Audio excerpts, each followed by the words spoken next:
Hi guys, welcome back to my channel. Smile here and I'm back with another video. If you are new, please do hit the subscribe button down below and join Smile Squad. And if you are a returning subscriber, thank you so much for stopping by again. I really do appreciate it. Thank you so much guys for 60.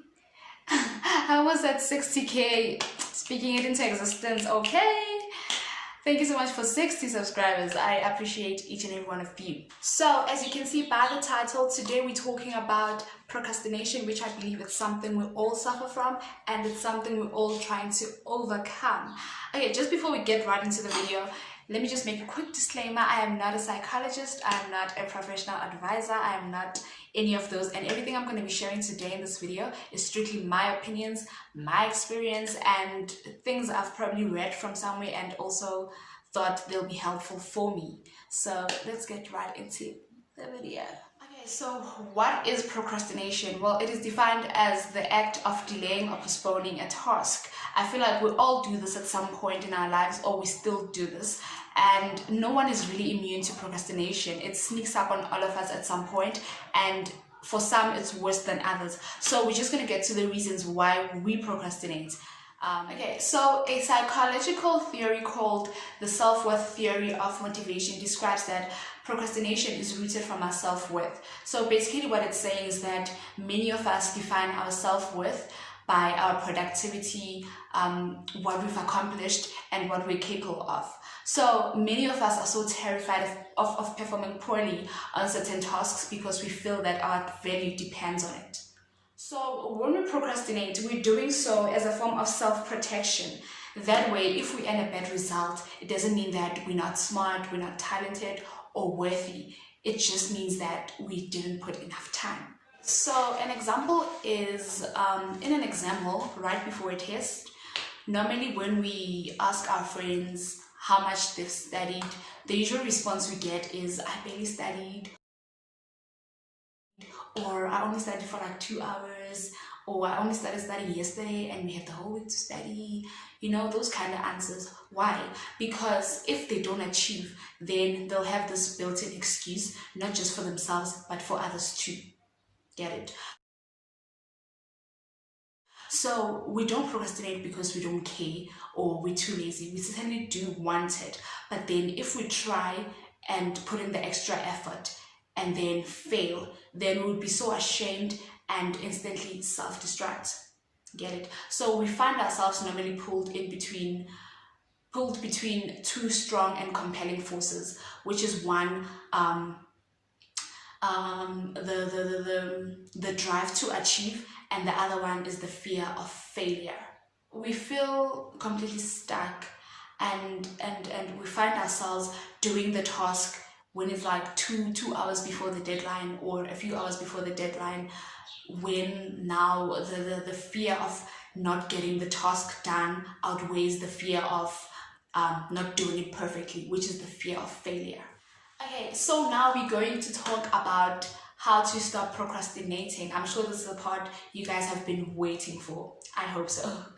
So the first tip I have is be aware of why you procrastinate.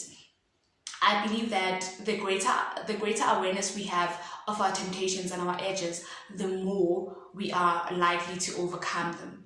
So if you feel that your procrastination is derived from your fear of failure, then you need to remind yourself that your productivity is not equivalent to your worth. Your worth is derived from your human qualities of kindness, thoughtfulness, and vulnerabilities. Okay, tip number 2 is to first ask yourself, who do you want to be identified as? So before doing the task at hand, quickly ask yourself, who do you want to be seen as? Do you want to be seen as someone who is hardworking, someone inspiring, someone others can rely on? Who do you want to be seen as? So remind yourself that you want to be seen as someone who gets things done, someone who's reliable. Ooh. Guys, my nephew just decided to walk in and play his game while I'm recording. Child. Okay, as I was saying, you want to be seen as someone who gets things done and you want to be perceived as someone who's reliable and trustworthy. Tip number 3 on how to stop procrastinating. You need to create a timeline with specific deadlines, because having one deadline is like an invitation to procrastinate, because you're going to keep pushing your work back, thinking that you have time until it's too late. So you need to create a timeline. If you have a lot of work, then you can break your work into smaller portions, which you have to do on specific dates. If you have something due on the 10th, for example, you know that, okay, by the 3rd, I'm done with section 1 and 2. On the 4th, I'm done with 3 and 4. On the 5th, I'm done with 5 and 6. And then on the 7th or the 9th, I have everything together, or I'm putting everything together. And then by the 10th, you're done with whatever you need to submit. So even if it's personal goals where you want to start something, just make sure that you write it down and say, by this time, I need to have this thing done. Tip number 4 on how to stop procrastinating. This is like my final tip, is to make distractions as inconvenient as possible. So your distractions. Though with this one, I'm not even going to be talking a lot. You guys know your distractions, whether it's social media. Get apps that can block social media, or just completely delete them. Delete them. Whether it's the Wi-Fi, ask a family member to change the password until you're done with whatever you have to do. So whatever your distraction is, try to make sure that it goes away and it doesn't distract you from completing your task at hand. And I just say with like my last 2 tips, the timeline one and the distractions, it also involves self-discipline.